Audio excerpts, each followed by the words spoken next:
The pen was already in her hand when she caught the smell. It wasn't hers. Naomi Prescott had been awake for most of the night, 40 hours out from an emergency cesarean, her son sleeping in the crook of her left arm like a small warm weight she was afraid to shift. And her husband was leaning over the rolling tray table, one finger tapping the line where she was supposed to sign, and he smelled like a perfume she had never once owned. Something bright and expensive and young. She didn't say a word about it.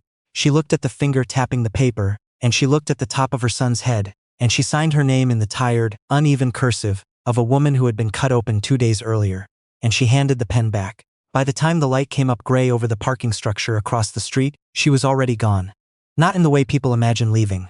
No raised voices, no throne ring, no last speech delivered from a doorway. She waited until the shift changed at 6, when the hallway filled with the small chaos of nurses trading notes. And she put 4 things into a canvas bag, wrapped her son in the quilt her aunt had mailed up from Charleston, and walked out the family entrance on the east side of the building like a woman who had an appointment somewhere calmer. The room she left behind was full of flowers. White orchids mostly, and a ridiculous arrangement of protea that had to have cost $300. None of them were from Grant. They were from a distributor and a wine club, and a magazine that wanted a comment. To understand what she walked out of, you have to understand what she walked in carrying. Naomi grew up on Prescott land, 400 acres of hillside vineyard in the Alexander Valley, that her grandfather had planted, and her father had refused to modernize past the point of his own comfort. The Prescott name in California wine country didn't mean the biggest label or the loudest one. It meant a certain kind of trust. It meant that when a Prescott stood behind a bottle, the serious people, the old importers and the quiet buyers who never posted anything and controlled everything, took it as a personal guarantee. Naomi hated the whole apparatus of it. Not the wine, the theater. The tastings where men swirled and spat and performed sincerity. The way her father treated a marriage proposal from a neighboring family like a boundary line negotiation. She grew up watching people manage the impression of a life instead of living one, and by the time she finished her enology program, she had decided she would rather build something from nothing than inherit something already hollow. So she took $11,000, most of what she'd saved working harvests, and she went north to a scrubby, unfashionable stretch of hill country nobody wanted, and she started over as a stranger. That was where she met Grant Callahan. He was pouring at an industry mixer, the kind of event she normally avoided, talking to a small crowd about a wine brand that didn't exist yet. He had no vineyard, no cellar, no track record. What he had was a way of speaking that made a folding table pour feel like the front row of something historic. He described flavors he hadn't made yet as though he were remembering them fondly. 3 people gave him their cards before he'd finished. Naomi was the 4th, and what she said to him wasn't flattery. "You're describing a wine you can't back up," she told him. "The story is beautiful. There's nothing underneath it. You'll get one good vintage of press, and then the trade will figure out there's no consistency and you'll be gone in 2 years." He looked at her for a long, quiet second. She expected him to bristle. Instead, he laughed, delighted, like she'd handed him a gift. "Then come make sure there's something underneath it," he said. And she did. For 7 years, Naomi was the thing underneath. She built the blends. She built the relationships with the growers who sold their best fruit to people they trusted and their ordinary fruit to everyone else. She's the one who drove out to the ranches at 5 in the morning and stood in the rows and knew, before any lab panel came back, which blocks were going to sing that year. She negotiated the barrel contracts. She talked the distributors into carrying an unknown label and then made sure the wine in the bottle was so good they never regretted it. Grant stood at the front of every room and told the story. Naomi made sure the story was true. They were good together in those years. She wants that remembered even now. They worked at a card table in a rented cottage until 2 in the morning, with a space heater humming between their feet. They celebrated their first sold-out release with cheap sparkling wine drunk out of coffee mugs on the tailgate of his truck. He sat with her on a bathroom floor the night. A whole vintage went to vinegar because of a stuck fermentation, and she thought her heart would give out, and he held her hand and told her they'd figure it out. And they did. There was something real at the bottom of it. Whatever came later, it started real. But success does a particular thing to certain people. It doesn't change them so much as it fertilizes whatever seed was already planted. And the seed already planted in Grant, under all that warmth and vision, was a bottomless hunger to be admired by strangers. The first magazine feature ran, and then a second. Then the invitations to speak on panels. Then a consultant told him his personal brand was the real asset, that he needed to be the face, the name, the story. And somewhere between the second feature and the estate they bought up on the ridge, with the glass tasting room, and the imported furniture, Grant Callahan stopped seeing his wife as the reason any of it worked, and started seeing her as part of the furniture too. He stopped coming to the blending trials. He started overruling her calls in front of the young hires, waving off her caution about a bad fruit year as her being, in his word, precious. He missed a specialist appointment at 7 months because of a launch dinner. And then Sloane Whitaker arrived. She came in on a lifestyle branding contract, all posture and polish, fluent in the exact flattery a man like Grant had been starving for. She told him he was bigger than the operation around him. She told him the careful people, the ones always going on about integrity and consistency and doing it slowly and right, were an anchor. That real greatness meant cutting loose the weight. He didn't argue with her. He liked how it felt to be told he was being held back, because it meant none of the limits were his own. Naomi saw it the way a person sees a hairline crack spreading across a foundation. Not with panic, with a slow, precise dread. She said nothing for a long time. She watched. She kept hoping she was reading it wrong. She wasn't. The night before her scheduled surgery, Grant stepped out to take a call and was gone for the better part of an hour, while she sat alone in a paper gown, cold, being asked the same intake questions by 3 different people. When he came back, he apologized in the smooth, prepared way of a man who'd practiced it on the walk down the hall. She looked at him across that little room and thought, very clearly, I don't know who you are anymore. She didn't say it. She said, it's all right. I'm fine. And then, early and small and howling, their son arrived, and for about half a day, Naomi let herself believe that the sight of him might reach into Grant and turn something back on. It didn't. The folder came the next morning. He set it on the bed beside her hip like it was nothing, like a room service check. He spoke fast. He used words like realignment and equity restructuring and consolidating the operating entity. His phone lit up twice while he was talking, and his eyes flicked to it both times. She asked him why it had to be signed now, this morning in a hospital bed. Because the whole thing is waiting on it, Sloane. He said the other woman's name. He didn't even notice at first. Then his jaw tensed a half-second too late, and he adjusted his cuff and looked back down at the paper, as if he could straighten his own mistake by ignoring it. The room went so quiet she could hear the IV pump ticking, and Naomi signed. Not because she trusted a word in that folder. She had read 10,000 contracts. She understood exactly what she was putting her name to, which was more than he did. She signed because she wanted to see the next thing he'd do. Whether the sight of his son, whether the sound of the wrong name landing in the silence, would stop him long enough to actually look at her. She gave him that one last chance to become the man she'd built a life beside. He kissed the baby's forehead and left for a call with the bank. Naomi sat in the quiet for a long while. Then she packed the bag and she took her son and she walked out into the thin morning light, and she did not run. She simply stepped out from underneath him. And the thing about a foundation is that everything built on top of it doesn't know it's falling until it's already in the air. The house she found was 3 hours inland, up in the pine country near a mountain lake, so far off the wine map that nobody who knew her would think to look. She signed the lease as Naomi Prescott and paid a year ahead in cash. Only one person on earth knew where she'd gone, a woman named June who had run her office for 6 years and would have walked into traffic before betraying her. June's instructions were simple: tell no one. Not lawyers, not friends, not Grant, not anyone claiming an emergency. For the first 2 weeks Naomi did almost nothing at all. She fed her son, whom she'd named Theo after her grandfather. She slept when he slept. In the evenings she sat on the back step with a blanket over her knees and watched the light go copper and then blue over the water. And she listened to the loons, and she felt, for the first time in longer than she could measure, that the silence around her wasn't the pause before something went wrong. It was just silence. It belonged to her. Back home, Grant told himself she needed space. He told himself the marriage had been fraying for a while and this was cleaner for everyone. He said the word honestly a great deal that autumn, always right before something he hadn't examined closely enough to defend. Sloane moved in without ceremony, a toothbrush and then a closet and then a presence. And for a while, genuinely, the world seemed to reward him for it. A new estate release got a strong score. 2 flattering profiles ran. His follower count climbed. People at parties told him he looked lighter, freer, and he believed them. Because he had never learned to hear the difference between a compliment and a warning. What he couldn't see, because Naomi had always seen it for him, was what was coming apart underneath. The first sign came from Nathaniel Brennan, the cellar master who'd been with them since the 3rd harvest, a quiet, meticulous man who had learned half of what he knew standing at Naomi's shoulder. He handed in his resignation on an ordinary Tuesday. His letter said almost nothing. It said he'd valued the work but could no longer put his name behind what was going into the bottles. Grant read it twice, decided Nate was being sentimental about Naomi, and promoted a young hire who'd been there 8 months. The second sign came from Harlan, the importer who had carried their wine into some of the best restaurants in 3 states since the beginning, a relationship Grant had always assumed was about him. Harlan's office sent a short note declining to renew the allocation. Portfolio adjustment. No further explanation. Grant's new marketing team called it routine.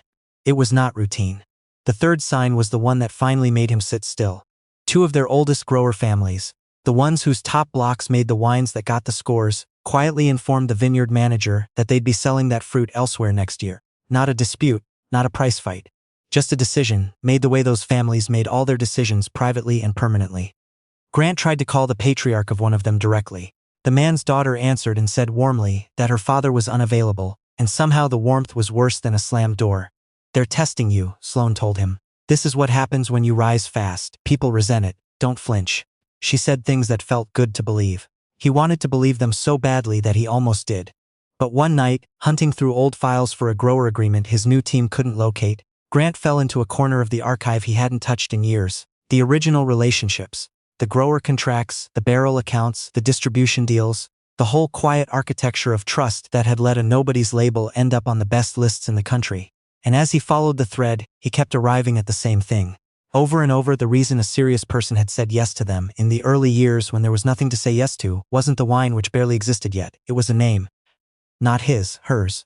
The growers had sold them their best fruit because a Prescott was asking, and a Prescott's word had meant something in those hills for 60 years. The importers had taken a flyer on an unknown label because Naomi Prescott stood behind it, and her family's reputation for never, not once, putting their name on something dishonest was worth more than any tasting score. She had never mentioned it. Not in an argument, not in a negotiation, not on the worst night of their lives. She had walked away from her father's estate specifically so she wouldn't have to lean on it, and then she had spent 7 years quietly letting it hold up everything Grant thought he'd built himself. When she left, she took nothing. She filed nothing, she made no calls, she didn't have to. The people who trusted him because they trusted her simply gradually stopped, not all at once, the way water pulls back off the sand in the long minute before the tide turns. Grant sat at his desk for a long time that night. He called Nate. Voicemail. He called Harlan's managing partner, a man who'd once raised a glass at their table and told Grant he'd built something worth protecting. The assistant said Mr. Reeves was out of the office indefinitely. He sat with that. Then he opened the old videos on his laptop, the disorganized digital shoebox of a fast decade, and he found things he hadn't looked at in years. Naomi at 30, asleep at the card table with a stack of lab reports for a pillow and a pencil still in her fingers.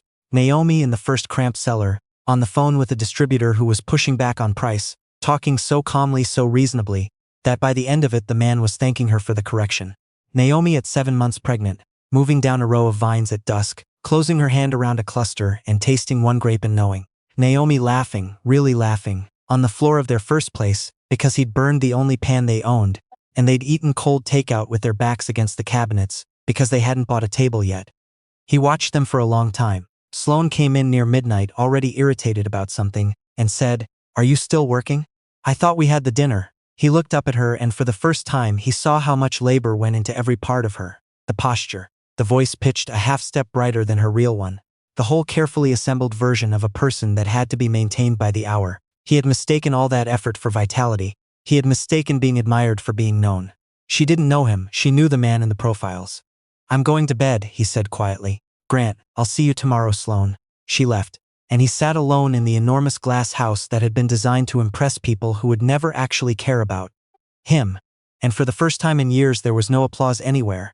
And in the absence of it, he could finally hear how loud the emptiness had always been. There is a specific grief that doesn't come when you lose a thing. It comes later, when you finally understand what the thing was. The call came from Harlan himself, weeks on, which Grant hadn't expected.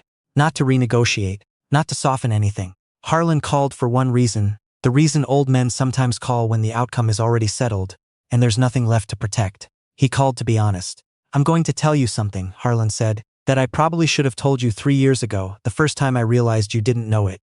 And he told Grant about the Prescotts, not gossip, facts. What the name meant in the rooms Grant never got invited into.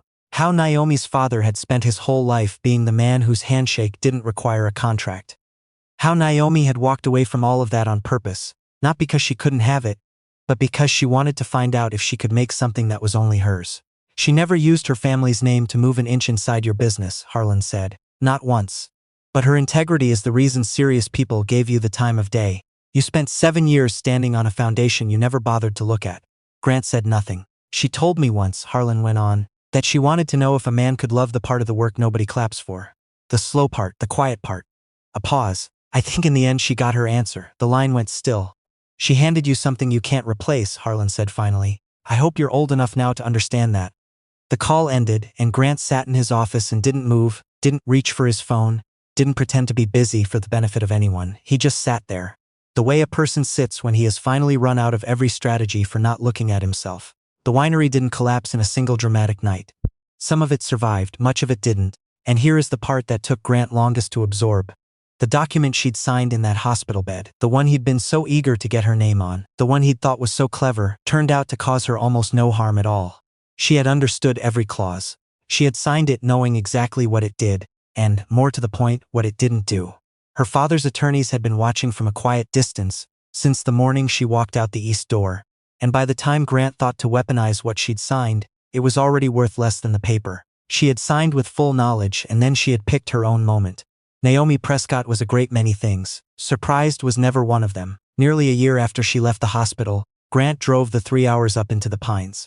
He didn't call ahead, mostly because he didn't know what he'd say, and because by then, if he was honest, he wasn't sure she'd be hard to find anymore. A small write-up had appeared in a regional grower's newsletter about a woman replanting an old abandoned block of vines up near a lake, wines made in tiny lots, sold to almost no one, under a label with no name on it but a single pressed leaf. He'd read it 3 times. He'd understood, reading it, that she wasn't hiding any longer. A person hides when they're afraid of being found. She had simply stopped caring whether he found her or not, which was somehow the thing that hurt the most. He drove the way you drive when you're out of moves and all you have left is the truth. He found her the way, in a certain kind of story, a man always finds the person he threw away. Not in a boardroom, not surrounded by the machinery of success. She was down by the water in the late gold light of the afternoon, barefoot, jeans rolled to the shin, Theo balanced on her knee and pointing at something out on the lake, with the whole body astonishment of a small child who has just discovered that water goes on farther than he can see.